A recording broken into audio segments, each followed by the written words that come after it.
আজ শুক্রবার তারেক রহমান গুলিবিদ্ধ হয়েছে নির্বাচনী প্রচারণায় গিয়ে।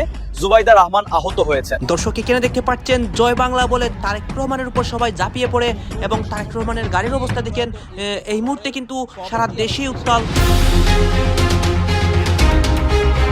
এদিকে আজ শুক্রবার তারেক রহমান ভয়াবহ বিপদের মুখে পড়ে নির্বাচনী প্রচারণার মধ্যে। সাথে তার স্ত্রী জুবাইদা রহমানও কঠিন বিপদে আছে। বিএনপি দলের মধ্যে খান্নার জোয়ার বইছে আজকে। কামটা করছে কি বিএনপির পোলাপান ভাই? জামায়াত ইসলামের কিছু সংখ্যক নারী কর্মীরা নির্বাচনের প্রচারণা চালানোর জন্য এক একজনের বাসার মধ্যে যাচ্ছিল, আর সেই রাতে 3টা বাজে আস্তে আস্তে বহু মানুষ ঘুমিয়ে গেছে। আস্তে আস্তে এবার স্লোগান দিলে আমি আর কোনো বক্তব্য রাখবো না। যে স্লোগান দেবে আমি আর কোনো বক্তব্য রাখবো না। আজকের এই নির্বাচনী সভায় তারেক রহমান এই সবার মধ্যে বক্তব্য দেওয়ার পরই তার উপর প্রভাব পড়ে এবং একদল লোক গোপনে থেকে তারা পরিকল্পনা করে আসছিল তারেক রহমানের ক্ষতি করবে। দর্শক, মজার এবং অপ্রত্যাশিত একটা ঘটনা ঘটেছে আজকে। সেটা হচ্ছে যে নির্বাচনের ক্যাম্পেইন শুরু হয়েছে। আজকে থেকে সব দল, সব প্রার্থী নির্বাচনের ক্যাম্পেইন শুরু করছে। যে যার মতো করে যারা যেভাবে মনে করছে যে এভাবে শুরু করা উচিত সেভাবে তারা শুরু করছে। যেমন বিএনপি চেয়ারম্যান তারেক রহমান তিনি হযরত শাহজালালের মাজার জিয়ারত করে শুরু করেছেন। ওই অঞ্চলের 7টি জেলাতে জনসভা করেছেন। ঢাকার রাজপথে চেয়ার টেবিল উল্টে যাওয়া, পাল্টাপাল্টি মামলা, কথায় কথায় জঙ্গি তকমা, হঠাৎই 71-এর রাজাকার বনাম দুর্নীতিবাজ স্লোগান। প্রতিনিয়ত উত্তাল হয় ঢাকার রাজপথ। আজকে শুক্রবার তারেক রহমানের উপর সরাসরি প্রভাব পড়ে। সারা দেশে এখন নির্বাচনী প্রচারণা চলছে। দেশের প্রত্যেকটা রাজনৈতিক দল রাজপথে আছে, সবাই সবার জন্য ভোট চাচ্ছে। এইদিকে তারেক রহমান গতকালকে সিলেট গিয়েছিলেন এবং সিলেট থেকে ঢাকায় এসে কঠিন একটা বিপদের সম্মুখীন হন। দর্শক শ্রোতা, আপনারা জানেন বাংলাদেশের পরিস্থিতি অস্থিতিশীল। যে কোনো বিষয় নিয়ে সাধারণ মানুষরা রাজপথে গ্যাঞ্জাম বাঁধায় এবং অনেক পরিকল্পনা আসছে, মানে গোপনে অনেক পরিকল্পনা হচ্ছে বাংলাদেশকে কিভাবে অস্থিতিশীল করা যায়। আপনারা সম্পূর্ণ ভিডিও দেখবেন। এই মুহূর্তে তারেক রহমানের অবস্থা, অন্যদিকে জুবাইদা রহমানও যে বিপদে পড়েন সেইটাও দেখতে পারবেন। আসুন আমরা কথা বাড়াচ্ছি না, আমরা সরাসরি ভিডিওর মূল আলোচনায় চলে যাচ্ছি। এই সরকারকে আমরা সরাবো। এই সরকার আর বেশি দিন টিকবে না।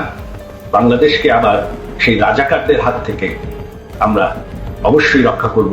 বাংলাদেশের রাজনীতিতে বড় ইঙ্গিত দিলেন শেখ হাসিনার ছেলে সজীব ওয়াজেদ জয়। আওয়ামী লীগ আবার ফিরছে, তবে শেখ হাসিনাকে আর নেতৃত্বে নাও দেখা যেতে পারে, এমনই আভাস মিলেছে তার বক্তব্যে। কাতার ভিত্তিক সংবাদ মাধ্যম আল জাজিরাকে দেওয়া এক সাক্ষাৎকারে জয় বলেন, তার মা দেশে ফিরতে চান, তবে রাজনীতি থেকে অবসর নিতে চান। বর্তমানে শেখ হাসিনা ভারতে অবস্থান করছেন এবং জয় দাবি করেন এটাই হয়তো তার শেষ অধ্যায়। আল জাজিরার প্রশ্নে জয় সরাসরি বলেন, সম্ভবত এটাই হাসিনা যুগের সমাপ্তি। তার ভাষায়, আওয়ামী লীগ শেখ হাসিনাকে নিয়ে বা তাকে ছাড়াই চলতে পারে, কারণ এটি 70 বছরের পুরনো একটি রাজনৈতিক দল। You indicated that your mother is planning to retire from politics. So after this, I mean, if she was ever able to go back to Bangladesh, she's not going to be in the political space anymore? No, she's old. My mother's elderly.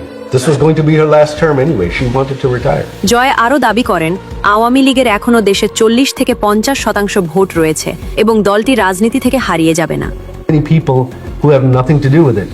As far as our student wing was concerned, দর্শক, মজার এবং অপ্রত্যাশিত একটা ঘটনা ঘটেছে আজকে। সেটা হচ্ছে যে নির্বাচনের ক্যাম্পেইন শুরু হয়েছে। আজকে থেকে সব দল, সব প্রার্থী নির্বাচনের ক্যাম্পেইন শুরু করছে। যে যার মতো করে যারা যেভাবে মনে করছে যে এভাবে শুরু করা উচিত সেভাবে তারা শুরু করছে। যেমন বিএনপি চেয়ারম্যান তারেক রহমান তিনি হযরত শাহজালালের মাজার জিয়ারত করে শুরু করেছেন। ওই অঞ্চলের 7টি জেলাতে জনসভা করেছেন আজকে, এরকমটা দেখছি। অন্যদিকে এনসিপি 3 নেতার মাজার জিয়ারত করেছে, হাদির কবর জিয়ারত করেছে। এর মাধ্যমে তারা প্রচার শুরু করেছে। জামাতকে দেখলাম ঢাকায় সমাবেশ করছে, মিরপুর এলাকায় সমাবেশ করে প্রচার শুরু করছে। এরকম যে যার মতো করে প্রচার শুরু করছে। আমরা দেখলাম যে ঢাকার অন্যতম নেতা বিএনপির ইশরাক হোসেন, সাদেক হোসেন খোকার পুত্র, তিনি তার বাবার কবর জিয়ারত করে প্রচারণা শুরু করছেন। এরকম একটা মুহূর্তে মজার একটা ঘটনা ঘটেছে গোপালগঞ্জের টুঙ্গিপাড়ায়। সেখানে বিএনপির সাবেক এক নেতা, যিনি বিএনপির বিদ্রোহী প্রার্থী এবং বিএনপি বিদ্রোহী প্রার্থী হওয়ার কারণে যাকে বহিষ্কার করেছে, তিনি বঙ্গবন্ধুর সমাধি জিয়ারত করে তার প্রচার কার্য শুরু করলেন। এরপরের ঘটনা কি হবে? তাকে কি গ্রেপ্তার করা হবে?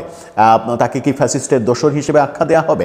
ব্যাপারটা খুব মজার, ব্যাপারটা এমন ইন্টারেস্টিং যে অন্য সব খবরের মধ্যে এই খবরটা একটু মাথা উঁচু করে উকি দিচ্ছে যে দেখো এরকম একটা বড় খবর তৈরি হয়েছে। চলুন একটু গোপালগঞ্জের টুঙ্গিপাড়া থেকে ঘুরে আসি, সেখানে কি হলো, বিএনপির এই সাবেক নেতা কি বলছেন। তাদের শিরোনামটা দেখুন, সেখানে বলা হচ্ছে শেখ মুজিবের কবর জিয়ারত করে ভোটের মাঠে সাবেক বিএনপি নেতা, তার নাম হাবিব, টুঙ্গিপাড়া উপজেলা ছাত্র দলের সভাপতি এবং জেলা বিএনপির সদস্যও তিনি ছিলেন। বিডি নিউজের শিরোনামটা ইন্টারেস্টিং, শিরোনামটা খেয়াল করেছেন? সেখানে তারা বলছে শেখ মুজিবের কবর জিয়ারত করে, অর্থাৎ তারা কিন্তু বলছে না বঙ্গবন্ধুর কবর জিয়ারত করে। তার মানে বাংলাদেশে গণমাধ্যমের ভাষা যে পরিবর্তন হয়ে গেছে, কিংবা গণমাধ্যম যে ভাষা পরিবর্তন করতে বাধ্য হয়েছে, এটা কিন্তু বিডি নিউজের মতো এত বড় একটা গণমাধ্যম তাদের এই শিরোনাম প্রমাণ করে দেয়। কারণ তারা কিছুদিন আগে একটা খবর প্রকাশ করার ফলে প্রধান উপদেষ্টার প্রেস উইং থেকে এমনভাবে কড়া হুঁশিয়ারি দেওয়া হয়েছিল যাতে করে বিডি নিউজ একটু ভয় পেয়ে যাওয়ারই কথা যে কি না কি ঘটে বসে। চলুন মূল খবরে যায়। মূল খবরে বলা হচ্ছে সেখানে গোপালগঞ্জের টুঙ্গিপাড়ায় স্বাধীনতার স্থপতি শেখ মুজিবুর রহমানের কবর জিয়ারত করে ত্রয়োদশ জাতীয় সংসদ নির্বাচনের ভোটের প্রচার শুরু করেছেন স্বতন্ত্র প্রার্থী, যিনি দলীয় নির্দেশ অমান্য করায় বিএনপি ইতিমধ্যে তাকে বহিষ্কার করেছে। গোপালগঞ্জ ৩ টুঙ্গিপাড়া কোটালীপাড়া আসনের প্রার্থী অ্যাডভোকেট হাবিবুর রহমান হাবিব আজকে দুপুরে শেখ মুজিবুর রহমানের মূল সমাধি সৌধে প্রবেশ করার জন্য প্রশাসনের অনুমতি পাননি। ডক্টর ইউনূস সরকারের অধীনে আয়োজিত নিয়ন্ত্রিত নির্বাচনে বিএনপি যখন নিরঙ্কুশ জয়লাভের স্বপ্ন দেখছে, ঠিক তখনই বিস্ফোরক প্রতিবেদন প্রকাশ করলো যুক্তরাষ্ট্রের প্রভাবশালী সংবাদ মাধ্যম ওয়াশিংটন পোস্ট। একটি ফাঁস হওয়া অডিওর বরাত দিয়ে পত্রিকাটি লিখেছে, বাংলাদেশে জামাতের সরকার প্রতিষ্ঠার সম্ভাবনা দেখছে ঢাকার যুক্তরাষ্ট্র দূতাবাস। জামাতের সঙ্গে ঘনিষ্ঠ সম্পর্কের কথাও জানিয়েছেন দূতাবাসের এক কূটনীতিক। ওয়াশিংটন পোস্ট বলছে, ওই কূটনীতিক সাংবাদিকদের বলেছেন, বাংলাদেশের সাবেক প্রধানমন্ত্রী শেখ হাসিনার বিরুদ্ধে যে ফাঁসির দণ্ড দেওয়া হয়েছে সে আদালত স্বাধীন ও ন্যায়পরায়ণ ছিল না, সাজাটি ছিল রাজনৈতিকভাবে জিনিয়াস। অন্যদিকে বার্তা সংস্থা রয়টার্সের এক প্রতিবেদনও আগামী নির্বাচনে জামাতের ভালো করার সম্ভাবনায় মধ্যপন্থীদের উদ্বেগের কথা জানানো হয়েছে। অন্যদিকে কাতার ভিত্তিক সংবাদ মাধ্যম আল জাজিরার বিশাল প্রতিবেদনে তুলে ধরেছে জামাতের দ্রুত উত্থানের কথা। এই 3টি রিপোর্টই জামাতের শক্তিশালী হওয়ার মূল কারণ হিসেবে চিহ্নিত করা হয় আওয়ামী লীগের অনুপস্থিতিকে। বলা হচ্ছে, আওয়ামী লীগকে বাদ দিয়ে আয়োজিত নির্বাচন জামাতের সামনে অপার সুযোগ হাজির করেছে। বাংলাদেশের সামনে তৈরি হয়েছে ইসলামী শাসনের প্রবেশের সম্ভাবনা, আর সেটা হলে পাকিস্তানের সঙ্গে ঘনিষ্ঠতার আরো নাটকীয় উন্নতি দেখা যাবে। বিপরীতে ভারতের সঙ্গে আরো তলানিতে নামবে সম্পর্ক। বিএনপির দীর্ঘদিনের মৈত্রী সম্পর্কের অবসান ঘটিয়ে জামাতি হয়ে উঠতে পারে দেশের আগামী সরকারের নিয়ন্ত্রক। প্রশ্ন হলো, খুব কাছাকাছি সময়ে 3টি আন্তর্জাতিক গণমাধ্যমে জামাতের উত্থান নিয়ে রিপোর্ট কিসের ইঙ্গিত দিচ্ছে?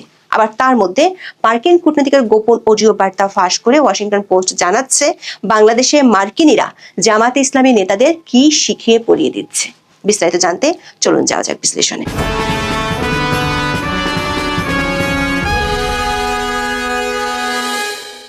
দর্শক, 20শে জানুয়ারি আমাদের প্রচারিত কন্টেন্টের শিরোনাম ছিল তারেক রহমানের কপালে চিন্তার ভাঁজ, ক্ষমতার স্বপ্ন কি ফিকে হচ্ছে। সেখানে আমরা জানিয়েছিলাম যে কোনো মূল্যে নির্বাচনের দাবিতে অনড় বিএনপির কপালের ভাঁজ ধীরে ধীরে বাড়ছে। একতরফা নির্বাচনে নিশ্চিত জয়ের স্বপ্ন ফিকে হতে শুরু করেছে। তফসিল ঘোষণার পর থেকে একের পর এক হাজির হচ্ছে কঠিন কঠিন বাস্তবতা। একসময় পরম মিত্র জামাতের বহুমুখী কৌশল দুশ্চিন্তা বাড়িয়ে চলছে। ঠিক সেই কথারই পুনরাবৃত্তি দেখা গেল ওয়াশিংটন পোস্ট, রয়টার্স এবং আল জাজিরায় প্রকাশিত 3টি প্রতিবেদনে। এগুলোতে দাবি করা হয়েছে, আগামী 12ই ফেব্রুয়ারি যে নির্বাচন হওয়ার কথা সেটি বিএনপির জন্য অতটা সহজ নাও হতে পারে। এমনকি দলটির সব হিসাব নিকাশ উল্টো দিয়ে ঘুরে যেতে পারে জামাতের ভাগ্য। সবচেয়ে ভয়াবহ তথ্য প্রকাশ করেছে যুক্তরাষ্ট্রের প্রভাবশালী সংবাদ মাধ্যম ওয়াশিংটন পোস্ট। ঢাকার যুক্তরাষ্ট্র দূতাবাসের এক কর্মকর্তার কথোপকথনের অডিওর ভিত্তিতে তারা বলছে, আগামীতে জামাতকে ক্ষমতায় দেখতে চায় ওয়াশিংটন। এজন্য তারা দলটির সঙ্গে কয়েক মাস ধরেই ঘনিষ্ঠতা বাড়িয়ে চলেছে। ওয়াশিংটন পোস্টের হাতে আসা ওই অডিওতে শোনা যায়, আগামী মাসের নির্বাচনে বাংলাদেশের সবচেয়ে বড় ইসলামপন্থী দলটি তাদের ইতিহাসের সেরা ফল পেতে পারে। বিষয়টিকে যুক্তরাষ্ট্র দূতাবাসও নানাভাবে সহায়তা দিচ্ছে। জামাতের নেতৃত্বে সম্ভাব্য সরকারের সঙ্গে কাজ করতেও তারা আগ্রহী। প্রতিবেদনে বলা হয়, 1 ডিসেম্বর ঢাকায় বাংলাদেশের কয়েকজন নারী সাংবাদিকের সঙ্গে যুক্তরাষ্ট্র দূতাবাসের এক কর্মকর্তা রুদ্ধদ্বার বৈঠক করেন। সে সময়কার কথাবার্তার অডিও রেকর্ড পায় ওয়াশিংটন পোস্ট। এই কূটনৈতিক বলেন, বাংলাদেশ ইতিমধ্যে ইসলামিক দেশের দিকে ধাবিত হয়েছে এবং 12ই ফেব্রুয়ারি নির্বাচনে জামাত এমন ফল পাবে যা তারা আগে কখনো পায়নি। দয়া করে আমার এই ভিডিওটি আওয়ামী লীগ সভানেত্রী জননেত্রী শেখ হাসিনা বা আওয়ামী লীগ সরকারের মাননীয় স্বরাষ্ট্রমন্ত্রী আসাদুজ্জামান খান কামাল সাহেবের কাছে একটু কেউ পৌঁছে দিবেন, দায়িত্ব নিয়ে অনুরোধ রইল আপনার কাছে। আওয়ামী লীগ আরো মিনিমাম 6 মাস আগে বাংলাদেশকে মুক্ত করতে পারত দখলদারের হাত থেকে। মিনিমাম 6 মাস আগে আওয়ামী লীগ স্বাধীনতা পুনরুদ্ধার করতে সক্ষম হইতো। যদি আজকে দেখেন সেই শীর্ষ পর্যায়ের কিছু নেতাদের কথাবার্তার ধরন, চেহারার এক্সপ্রেশন দেখবেন, তা দেখে মনে হয় কি জানেন, যে আওয়ামী লীগ এখনো ক্ষমতায় আছে এবং তিনি সেই শীর্ষ চেয়ারে বসে আছেন, কমিটি বাণিজ্যতে তিনি ব্যস্ত আছেন। এই সকল নেতারা অন্য এলাকার তৃণমূলের খোঁজ খবর নেওয়া তো দূরের কথা, নিজ এলাকার তৃণমূলের খোঁজ খবর নিতেছে না। খোঁজ নিয়ে আমার কাছে অহরহ মেসেজ আছে, আমি দেখাইতে পারবো। আজকে মাঝে মধ্যে মনে হয় কি জানেন ভাই, যে 5 তারিখ থেকে আমি যা করতেছি, যা শুরু করছি, এতবার মাইর খেলাম, জেল খাটলাম, আজকে 4 মাস হয় দেশ ছাড়তে পর্যন্ত বাধ্য হইলাম, ঠিক করতেছি কিনা? নিজের সুন্দর কর্মস্থলটা হারাইলাম। 25 সালে জানুয়ারি মাসে এনটিভিতে ঢোকার সুযোগ পাইও সেখানে ঢুকলাম না। কি পরিমাণ অর্থ কষ্টে ভুগতেছি সেটা আমি জানি একমাত্র। কিন্তু বিশ্বাস করেন, মনে রাখেন, 24 সালের 6 আগস্ট আমি গুলিস্তান পার্টি অফিসের সামনে, আমি 14 আগস্ট, সেই 24 সালের 14 আগস্ট আমি ধানমন্ডি 32, 15 আগস্ট ঐতিহাসিক শোক দিবস, সেখানে আমি 32 নাম্বার। কর্মকাণ্ড, ওদের এই লেহেন কর্মকাণ্ড আমি দেখি, আকাশের দিকে তাকাই, মাটির দিকে তাকাই, আমি চিন্তা করছি আওয়ামী লীগের এত হাজার হাজার লক্ষ লক্ষ নেতাকর্মী, একজনও নাই আমাকে একটু সাপোর্ট দেওয়ার মতো, একজনও নাই যে আমার সাথে থাকবে, মোবাইল ক্যামেরাটা ধরবে বা আমি একটা কাজ দিব সেটা করবে, একজনও নাই। আমি আফসোস, কিন্তু আমি কখনো হতাশ হইনি। কারণ কি জানেন, সবচাইতে বড় প্রশান্তির জায়গাটা ছিল শেখের বিটি এখন মতো বাইচে আছে। তার মানে এই দেশ মুক্ত হবে, এই দেশ আওয়ামী লীগ মুক্ত করতে পারবে, এই দখলদারের হাত থেকে, জঙ্গিদের হাত থেকে বাংলাদেশ মুক্ত করা সম্ভব। আওয়ামী লীগ আরো 6 মাস আগে যদি এই যে দীর্ঘদিন যাবত যারা ক্ষমতায়, এই যে মাহবুব আলম, হানিফ সাহেবের কথা বলেন, হাসান মাহমুদ সাহেবের কথা বলেন, এই যে মোমেন সাহেবের কথা বলবেন, এরকমের শীর্ষ পর্যায়ের আরো কয়েকজন নেতা আছে, তাদের বিষয়ে আমি আগেই আপনাদেরকে বলেছি। তাদেরকে এখন পর্যন্ত সেই গুরুত্বপূর্ণ জায়গা থেকে তারা কেন ভাবে, তারা তৃণমূল পর্যায়ে করুক না কেন, বিভিন্ন জায়গায় অন্য সেই চেষ্টাটা করুক, কিন্তু এখনো কেন? তাদেরকে নিয়ে তো অনেক প্রশ্ন আছে তৃণমূলের কাছে। বিগত দিনগুলোতে তারা সর্বোচ্চ সুবিধাটা ভোগ করেছে, তাহলে আপনি দলটাকে কিভাবে গুছাবেন? তারা বিগত দিনে বিভিন্ন জায়গায় কমিটি বাণিজ্য বন্ধ করেছে, এখন পর্যন্ত যদি তাদেরকে নিয়ে আপনার এই নেতৃত্ব জায়গাটা যদি আপনি ফিরে যেতে চান, সেই জায়গাটা যদি আপনি মুক্ত করতে চান, সেটা সম্ভব না ভাই। তাহলে আমি বলতে পারি আগামী আরো 200-500 বছর বা 50 বছর 100 বছর পর্যন্ত অপেক্ষা করতে হবে, তাহলে সম্ভব হবে না। তাহলে কোথায় তৃণমূলের কাছে কোথায় ঠেলে দিলেন? এখন মধ্যে দেখি গুরুত্বপূর্ণ জায়গায় সংবাদ সম্মেলন পর্যন্ত তারা কথা বলে। তৃণমূলের মধ্যেই ক্ষোভটা বুঝতেছেন যে কেন এই ক্ষোভটা তৈরি হচ্ছে, এই ধরনের তারা যেভাবে এখন পর্যন্ত বলতেছে না, তাহলে তো আপনি কিভাবে সাংগঠনিকটাকে, আমি তো সবসময় বলি যে সকল নেতাদের দুর্বল নেতৃত্বের কারণে আওয়ামী লীগের আজকের এই পরিণতি হয়েছে, তাদের নেতৃত্বে আওয়ামী লীগ আবার সেই জায়গাটা তৈরি করতে পারবে, মুক্ত করতে পারবে দখলদারের হাত থেকে বাংলাদেশ, স্বাধীনতা, মুক্তিযুদ্ধ, এটা সম্ভব হবে না। এটা আমি দেখি না কোথাও ভাবে। কারা করতেছেন এগুলা, কেন করতেছেন, কিসের জন্য করতেছেন? আপনারা নিজেরা বুঝতেছেন। আপনাদের অনেক সম্মান করি, আপনারা শীর্ষ পর্যায়ের নেতাগণেরা রয়েছেন, আপনাদের অনেক বিশ্বাস করি। এই যে 24 তারিখের প্রোগ্রামে জাহাঙ্গীর কবির নানক সাহেবের দুর্বল নেতৃত্বের কারণে সেদিন আমাদের 57 জন ভাইকে আমরা কারাগারে সেদিন ধরতে সক্ষম হয়েছে। আপনি একটা দল, একটা সংগঠন সেখানে যদি কার্যক্রম নিষিদ্ধ হয়, নিষিদ্ধ সংগঠনের লোকে আপনি 9টা থেকে বটাইয়া ঢাকার মধ্যে আপনি হাজার হাজার নেতাকর্মী কানায় বসাই রাখছেন, 2টা পর্যন্ত বসাই রাখছেন। অর্থাৎ আমি মনে করি আপনাদের ইচ্ছাকৃত ভাবে আপনি সেদিন তাদেরকে মারটা খাওয়াইছেন, জেলে তাদেরকে গ্রেপ্তার করাইছেন, এটা আপনাদের ইচ্ছাকৃত ভাবে করেছেন। এই দুর্বল নেতৃত্ব দিয়ে আবার এই সংগঠনটাকে গুছাবেন, এই সংগঠন মিছিলে যাবে, কে যাবে, কার কথা যাইব, কিসের জন্য যাইব? এখান থেকে বের হয়ে আসা। আমরা তাদেরকে আমি অনেক সম্মান করি, তারা শীর্ষ পর্যায়ের নেতা। সেই সম্মানটাকে তাদের কাছে অনুরোধ করবো আমি যে আপনারা আপাতত একটু অবসরে যান, তৃণমূল জোরতোর ভাবে এগিয়ে আসবে, তৃণমূল সংগঠনটাকে ফিরেই আনুক। আমার মতো কিছু ছেলেপেলে আছে, আমার মতো কিছু ভাইরা আছে যারা কোনো পদ চায় না, পদবি চায় না, নেতাগিরি চায় না, টাকা পয়সা কিচ্ছু চায় না। এরা মাত্র আওয়ামী লীগ শেখের বেটির তারা ভ্যানগার্ড, শেখের বেটির জন্য তারা কথা বলে, আর কোনো কিছু নেই। শেখের বেটির জন্য তারা সবকিছু করতে প্রস্তুত রয়েছে, আর কোনো কিছুই না, ডানে বামে কোনো কিছু দেখার ওয়ে নাই। তারা সেই সংগ্রামটা করে আওয়ামী লীগকে ফিরে, তখন আপনারা আবার মধু খাইয়েন, সমস্যা নাই, তখন মধুরা খাইয়েন আপনারা। কিন্তু এখন আপাতত একটু চুপ যাওয়া উচিত। সাম্প্রতিক সময় আপনাদের এই সমস্ত কথাবার্তা তৃণমূল পর্যন্ত ব্যাপক পরিমাণে ক্ষোভ। বিগত 15 বছর 7 মাস শীর্ষ পর্যায়ে ক্ষমতায় থাইকা যাদের দুর্বল নেতৃত্বের কারণে, যারা বিভিন্ন জায়গায় কমিটি বাণিজ্য সহ, মনোনয়ন ফরম বিক্রি সহ বিভিন্ন কর্মকাণ্ডের সাথে এহেন কোন কর্মকাণ্ড, মোমেন সাহেবের কথা বলেন, পররাষ্ট্রমন্ত্রী, তিনি বিগত আওয়ামী লীগ সরকারের আমলে তিনি যখন হঠাৎ করে দ্রব্যমূল্যের দাম বেড়ে গেল, তিনি হঠাৎ করে একটা কথা বলেছিলেন সংবাদ সম্মেলনে যে দেশের জনগণ এখন ভেস্তে আছে, মনে আছে কিনা আপনাদের, জান্নাতে আছে। আমি তার প্রতিবাদ করেছিলাম পররাষ্ট্র মন্ত্রণালয়ের সামনে দিয়ে, ভিডিও বানাই, আমি আমার ব্যক্তিগত ফেসবুকে আমি ছাড়ছিলাম।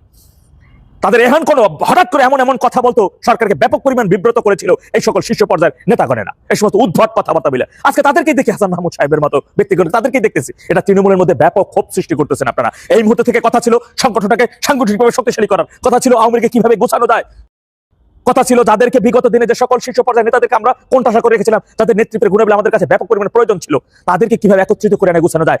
আমাদের রাব্বানী ভাই ছাত্রলীগের যিনি সাধারণ সম্পাদক ছিলেন, ঢাকা বিশ্ববিদ্যালয়ের তৎকালীন সময় যে আন্দোলনটা হয়, আরে ভাই আমি মাঠে, আমার থেকে শুনবেন অনেক কথা, আমি তার প্রত্যক্ষদর্শী, আমি তো সাক্ষী শাহবাগে কি হচ্ছে, ঢাকা বিশ্ববিদ্যালয়ে কি হচ্ছে। তৎকালীন সময় সেই ঢাকা বিশ্ববিদ্যালয়ের ছাত্ররা যখন ফুঁসে উঠলো সরকারের বিরুদ্ধে, তৎকালীন তাদের শান্ত করার জন্য আওয়ামী লীগের, যুবলীগের নেতাদের পাঠানো হইলো।